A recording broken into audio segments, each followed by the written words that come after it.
Yeah, Dave, it's good to see you again. I'm curious, now that you start fall camp or fall ball, what are some of the biggest questions you'd like to hopefully get answered over the next couple of months? Well, before I start that, I want to tell you I really enjoyed your article on our 23 class because we thought nobody knew.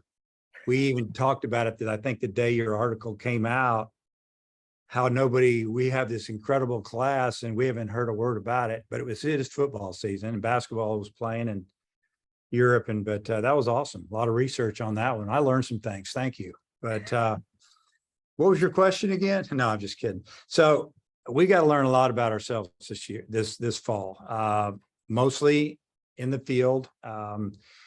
Really excited to get it going tomorrow. We've had some really good workouts for the last couple of weeks. The guys actually are a little bit tired. We've been lifting and fielding, throwing, running. A lot of pitcher bullpens, getting in shape, even better shape. But that's why we gave him a day off today.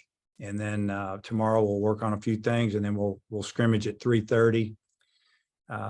Probably go about 5 or 6 innings, 1 inning apiece for 10 or 12 guys, and then we have to learn a lot about our team. We got to figure out who to play where, and the sooner the better. I don't think I've ever been a part of so many position players that played big roles the previous season being gone, and this is going to be a big challenge to figure this out before opening day next year, because we're not starting out with some teams that we should be able to beat right away if we're not really, really ready to roll, because schedule is really good. I guess one of those spots you got to fill is that catcher. I saw you got 3 guys on the roster listed as catchers. How do you feel about that spot? I feel real good after, seeing the guys in here. I feel like Polk is ready to go. I feel like Roland's ready to go. And, Cal Kilgore, who we got in late, had some injuries, but he caught in a regional last year. So we've got a good battle there. They all bring a little bit something to the table. You got a right-handed hitter, you got a switch hitter, another right-handed hitter. Roland's got a lot of experience. Polk has a lot of experience at the Division I level with playing in a really good league, playing all the way up to the national championship. And I feel good there. And I think that it'll be some good competition, which is healthy, and it'll make those guys better. Last thing before I turn it back over to Oliver, your pitching staff last year, that seemed like there was a lot of question marks as to who was going to start because they hadn't pitched yet. This year, it seems like the opposite. You've got a lot of options. Does it feel different? Do you feel a lot better about that going into this year than you did last year? I do feel good about our pitching and our pitching depth and our experience. And I do like some of the new young guys. Obviously, we have some guys with some really good arms that you can kind of see the future a little bit if they stay healthy. And, throwing a bullpen's one thing. Pitching when guys are on base, when their stands are full, it's a little different. But as far as talent and potential, I see a lot there. But, Hagen Smith and Tigard and McIntyre, Morris, those 4 guys jump out at you. Wiggins, I think he's going to be better than ever. I know I'm missing guys. But it's going to be a good fall for our hitters to face this type of pitching every day. And I think it's going to help us develop a little quicker with the bats. Andrew Ellis. Hey, Coach. Obviously, there's a little bit of a transition period anytime a player goes to a new level. And obviously, you brought in a lot of JUCO guys. Do you think some of your guys are maybe better equipped to handle that transition? And who are some guys that jump out to you in that regard with your JUCO transfer? We got some good JUCO transfers, and I don't normally take a lot of transfers as far as the junior college level, but the guys we got, and it's a good mix. It's pitching and hitting. A little more on the offensive end, but these guys are first team All-Americans, second team All-Americans, hit right-handed, left-handed. Hunter Grimes from McLennan plays in the World Series. Caleb Calley plays in the World Series, big right-hand hitter out of Florida. Started out at Florida State during the COVID year. Makes first team junior college All-American. and there's more. I think when you think about Harold Cole, played at San Jac, he played in the Junior College World Series. So I feel like we're bringing in some guys that are physical. I don't feel like they're going to be intimidated by the competition. Are they going to be able to hit Division I pitching? I think so, because they faced a lot of guys that are going to Division I. And, example, we've got Hunter Holland here.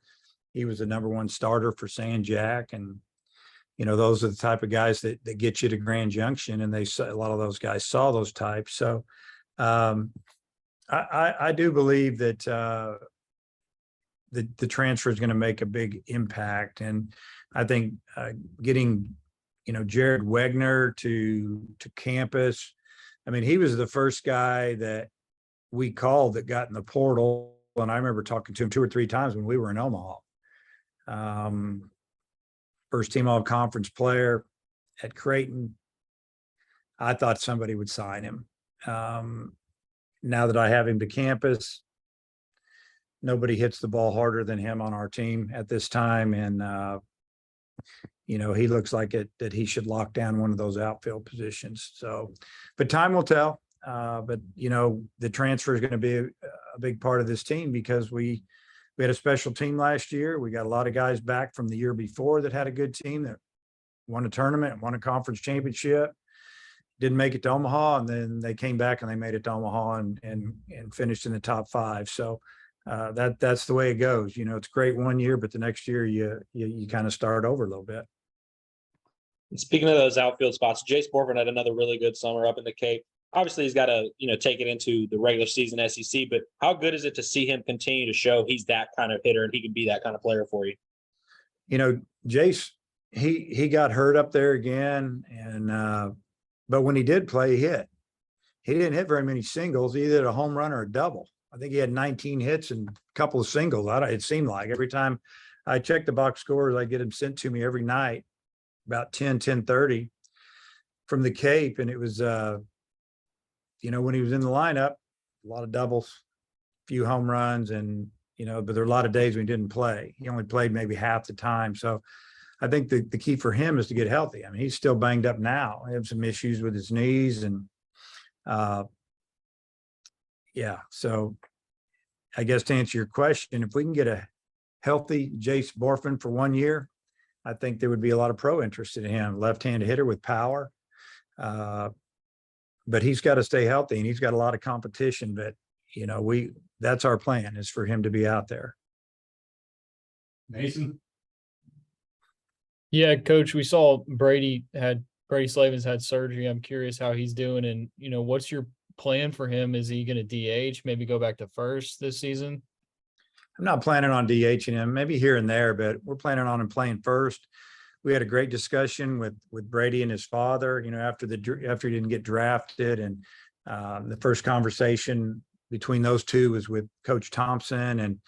And then, they could have just had a conversation with me on the phone, but we just felt like we all needed to meet in person, and we did at my office. And we hashed out a lot of things, talked about last year, talked about the year before, talked about playing the game and loving the game and playing with a smile on your face. And that's what we want out of Brady. And we think if we get that from Brady, he's going to have a great year. I think Brady put a ton of pressure on himself last year, and we don't want him to feel that pressure. We don't want him to play like that. We want him to play because he loves to play baseball. And I think from what I'm seeing so far, he's bouncing around. He's taking ground balls. He can't swing right now or throw, but that's coming. He's only a few weeks off on that. And, but he's going to be, you'll see him play in first base in fall scrimmages. He's just not going to hit. And if he gets a ground ball hit to him and there should be a throw to second base, he's not going to throw it. It's fall baseball. Just catch the ball, field it, get a feel for it, and get back over there. We were pretty good in 21, and he played first base almost every game. So I imagine Brady's going to be better than ever. I plan on him hitting in the middle of our order in 23. And then Kendall Diggs was another guy. It seems like he did good in summer ball. Got in the lineup for y'all a little bit last year. Kind of what's your expectation for him going into the fall? A lot of expectation. We'll see if he can handle it. He's got to find a place. He likes to play third. He can play first. we're trying to work him in the corner outfield a little this fall, and he hasn't had hardly any reps there, but we're going to stick him out there. I'm sure he's going to have his okay days and his bad days defensively, but we got to see what we have, and he'll get work there in practice. But it's all about him swinging the bat and being a tough out. When he was good last year, he took his walks, fouled off a lot of pitches. He was just a really tough out, and that's the guy we need. We need him to make a jump. Most kids make a jump. The biggest jump is from the freshman to the sophomore year. So we're hoping that happens there with Kendall. And then last one, and I'll turn it over. There, you brought in Cody Frank. The pitching staff returned a lot, but there's still some young guys who didn't see a whole lot of innings last year. Are there any guys that really stand out to you that might take the next step this year that didn't really play a whole lot last year? Well, I think about didn't play a lot or pitch a lot was Austin Ledbetter. I think that he can jump in there. The pitchers that we got back, most of them, got some action. That's probably the one that jumps out the most. There's some guys that we redshirted last year that, I don't really want to mention any names yet, but they got to show out. There's 3 or 4 of those guys this fall. This is a big fall for them because it's kind of to that point where when you're in your 3rd semester and say you redshirt the year before, or just pitch an inning or 2 for one reason or another, they've got to make the team. They've got to feel like that they're going to not waste the spring. So there's a few of those guys. We also got Cody Adcock in here from Crowder. We, like you said, we got Cody Franks in from Nebraska, who's kind of a do-it-all type guy. Can start, can close, come get a big out, got some attitude out there. And Adcock has really good stuff. His stuff may be better than we thought. I think he's in his 3rd year. He started at Ole Miss. We recruited him, and he selected Ole Miss over us. Went there for a year, got to pitch, and didn't feel like that was a great fit for him. We tried to get him to he was in the portal, but he got in too late.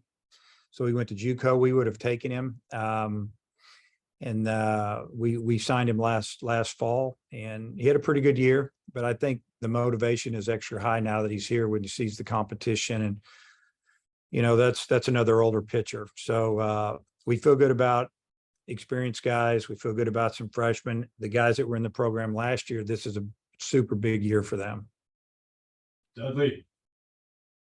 First of all, good to see you. Peyton Holt, obviously played first base for you last year. Obviously some second base. What do you see out of him this year in terms of where he might play and his advancement? Yeah. Well, he'll be our second baseman unless something crazy happens, but he does have a lot of competition if you just come out and watch our workouts. But, we've got some guys that are working out at second that I think can get in the lineup at other positions. And, really talking about Peyton Holt, he's been out there a lot. He played 3rd at Crowder. When I saw him play last fall, he played 3rd base the day I was at the ball game in a fall scrimmage up north. But he can also, Peyton Holt can also play corner outfield for us. He can swing the bat, 3rd base, second. But right now, Stovall will be the man to beat out there. He's got a ton of experience, good hitter. I think he's probably a little tired. Freshman played almost every game last year. Then he went out to summer ball, travel, play, and had some good days and had some okay days in an incredible league. You're seeing 93, 95 every day in the Cape, and it's hard to hit in that league, especially when you're coming off your freshman year. We'll pace him a little bit this fall, but I do want him to be in there at second as much as possible.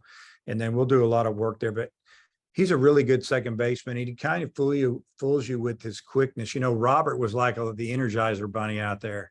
That was his style. Stovall's more of a little calmer, but he has some quickness. He can turn the double play, and we're teaching him a couple different techniques there. But that was his position in high school. He played some shortstop, but he was a middle guy. His pivot throws to short are very accurate. He just needs to continue to play there. But he'll be ready to go in the spring. speaking of shortstop, you lost obviously a really good one. But it looks like you have a lot of candidates to take a look at. We do have a lot of candidates, and losing battles. And a lot of people ask me really towards the end of the year, have you ever had a better shortstop? No, I've never had a better shortstop. And Jax Biggers was an incredible shortstop. They're a different style. He was that Energizer Bunny shortstop that would get it and throw it over there. Battles was really smooth. But wasn't flashy. He made every play, had a very accurate, strong arm. So we've got Harold Coleman from San Jack that has really shown us in pre-season practice workouts that he has a lot of potential with the bat.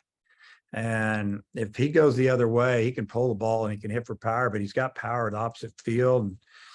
And, if he's one of the guys that has an opportunity there, John Bolton, who transferred in late from Austin P, just really wanted to come here, had other options. He could have gone to Georgia and some, but he's been fielding the ball real well. He kind of jumps out at us. And Hunter Grimes played center field last year for McLennan. He was injured, so they moved him to center. And he played shortstop, and he can play third. He's a really good player. And then we have Jude Putz is back, trying to battle and get in the mix there. And went out and played summer ball. It didn't go great, but he played and he got better, and he's a better player than he was last year. And I've just mentioned 4 guys, and I know we have one other. But the way it works is I just want the most consistent guy to play there. If he's not the most consistent, then he's really going to have to hit. So we've got 4, 5, 6 weeks to figure this thing out a little bit, and then we'll really work at that in the off season. Yeah, Dave, you mentioned Slavins and Borfin. Is there anybody else maybe dinged up or going to be limited this fall? Yeah, well, we have a transfer named Tyson Forkiller from Connors, and he played with a banged up foot most of the year last year and still had a really good year. They thought they had a little bit of an issue. They were going to go in and fix it. When they got in there, they realized it was broken. So that shows you how tough he is. He's just getting where he can hit. He hasn't been able to run or anything. So I think he's going to be out a little bit. Other than that, I'm kind of looking at a list here. Nobody's really jumping out at me as far as, injuries with the position players. Those are the guys, and we'll slowly work them in and do what we can do. With Forkiller, if we can just hit him, DH him here and there until he can move around better. But he wasn't planning on missing fall baseball. And so it's going to throw him behind a little bit, especially when there's a lot of options and a lot of things being decided a little bit. So that's a tough one for him. And also another one of your transfers, Tavian Josenberger from Kansas. I think one year he played center, one year he played second. Where do you maybe envision him playing defensively for y'all? Outfield. He's going to have to fight to get in that outfield. Here's a guy that started 2 years at KU, and he's going to have to fight to play for us. Center field. So he's another one that he's a switch hitter, but he had some back issues. He still hit like 280 last year. He hit over 300 as a freshman. He was healthy. Last year his back was bothering him, and looked like he had it healed up. It was bothering him a little bit. He could run and do some things. Swinging the bat from the right side's been bothering him. So hopefully he'll get cleared to swing at least from the left side, and we'll put him in center most all the time. And that's a position that, there's 2 to 3 guys going to battle for that, with Josenberger and Mason Neville, a true freshman, and probably Hunter Grimes, who played center and short, like I said, at McLennan. And but yeah, Tavian's a guy that has experience. Looking forward to getting him out there this fall. Hopefully he'll be able to get out there most of the time. The last thing I was wondering if anything maybe surprised you with how the draft and the signing deadline went. Did anybody you didn't get anything surprise you? Yeah, probably on the younger side of it, probably getting Jason Jones in here, and, big right-handed hitter. He can field and throw. He can play third or first, and I think he would be really good at both of those positions, honestly. Working on really getting him in shape. He can hit the ball a long way. And And then Mason Neville, who hits left-handed, 6'3", 200-pounder. He hits balls off my window up here. I mean, it's an interesting, but they're still freshmen. It's going to take some time. We got to try to find a way to get them in the lineup. We got to find a way to win with freshmen in the lineup, get them ready for the end of the season, get them ready for their sophomore and junior year. Those two sneaking through a little bit because they both had opportunity to sign for some really good money. And they just kind of priced themselves out. They had all the phone calls. They just kept saying no. Also Wegner, I don't know why somebody didn't draft him in 20 rounds. If they look at his history, last year was the first year that he hasn't been injured. He had a hamate bone issue the year before and the year before because he either re-broke it or irritated it again. And this last year was his first year to play healthy at Creighton, and he had a tremendous year. And I think getting him through it was really big, especially at that position in the outfield. And he's a middle of the order type hitter. As far as pitching, I mean, you never know how it's going to go. We were concerned about Parker Coyle, left-handed freshman out of Oklahoma that maybe our fans don't know a lot about, but I think they're going to. Skinny lefty, really can throw the breaking ball, got a good arm, going to be in the 90s, low 90s now. I mean, there's other guys, but those are guys that if you're looking at a professional profile, they're big and strong. And, those are the guys that we were kind of holding our breath on a little bit. All right, Coach. Appreciate your time as always. Okay, guys, we'll see you out there.